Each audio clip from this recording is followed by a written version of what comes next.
এটা হলো ডাবলি, এটা কমন, এটা কবুতরের জন্য অবশ্যই অত্যন্ত উপকারী। কবুতরের গ্রোথনেস যে প্রোটিনের অভাব দূর করে এই খাবারটি।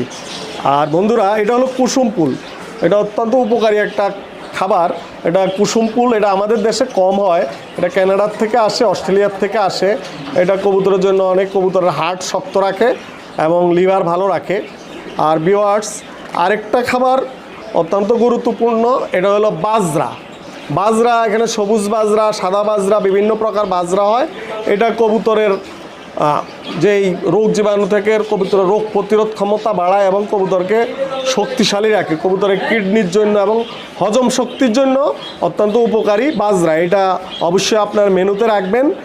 আর এটা হলো মিলেট, হোয়াইট মিলেট, এটাও আপনার পাখির, মূলত পাখির খাবার। বিদেশে এটা পাখিকে খাওয়ায়, আমাদের দেশে যারা পেন্সি